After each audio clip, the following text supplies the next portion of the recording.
שלום, כאן הלי ימני, מייסד שיטת הליקס ללימוד אנגלית. בסרטון הזה אני אסביר את המיומנויות השונות של אנגלית ואת התחומים שצריך ללמוד כדי לפתח אותן.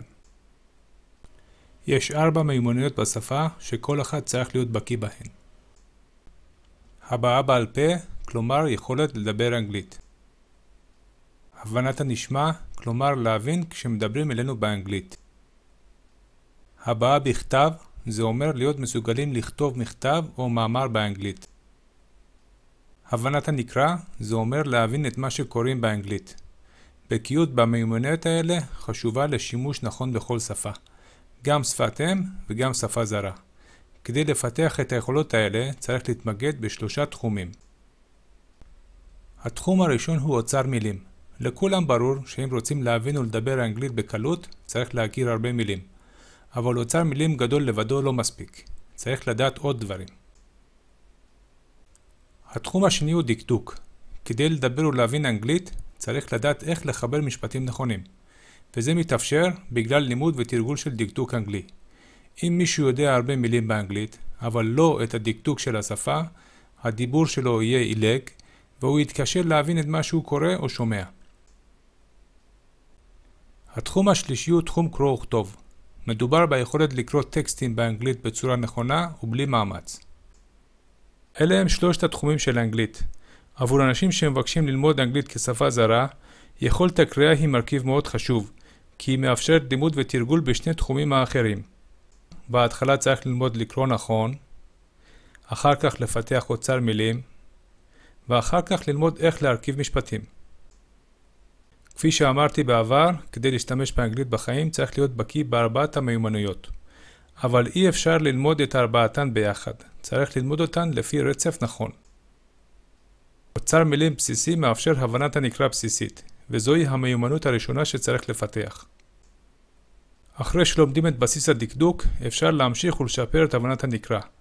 כמובן, קריאת טקסטים וספרים באנגלית מרחיבה את אוצר המילים ומאפשרת התקדמות למיומנויות הבאות. אחרי ביסוס הבנת הנקרא, צריך לפתח את המיומנות הבאה בכתב. המיומנות הבאה שצריך לפתח היא הבנת הנשמע. אפשר לפתח את הבנת הנשמע אחרי הבנת הנקרא, אבל עדיף ללמוד הבאה בכתב לפני כן. כל המיומנויות שנלמדו עד כאן תומכות בהבעה בעל פה. לכן, תרגול אפקטיבי של הדיבור מתאפשר לאחר ביסוס היכולות הקודמות. וכמובן, ניתן לתרגל הבעה בעל פה אחרי הבעה בכתב, אבל עדיף להתאמן על הבנת הנשמע לפני כן. אז כמו שראינו, צריך ללמוד ולתרגל ב3 תחומים כדי ללמוד אנגלית. וראינו שצריך להתחיל בתחום קרוא וכתוב, אחר כך לבסס אוצר מילים, ואז ללמוד דקדוק.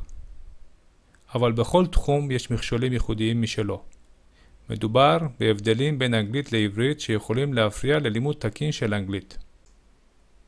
המכשולים בתחום קרוא וכתוב לא יאפשרו ללמוד את התחום כהלכה, ואם לא יודעים איך לקרוא, יהיה קשה לפתח אוצר מילים. בתחום אוצר מילים יש מכשולים אחרים שיכולים למנוע ביסוס של אוצר מילים בריא. כמובן, בלי לדעת כמות גדולה של מילים, אי אפשר ללמוד ולהבין דקדוק. גם בתחום דקדוק יש מכשולים שיכולים לגרום להרבה בלבול. מי שמנסה ללמוד אנגלית בלי להכיר את המכשולים האלה, ובלי כלים להתגבר עליהם, יתקשה בלימוד האנגלית וירגיש תסכול.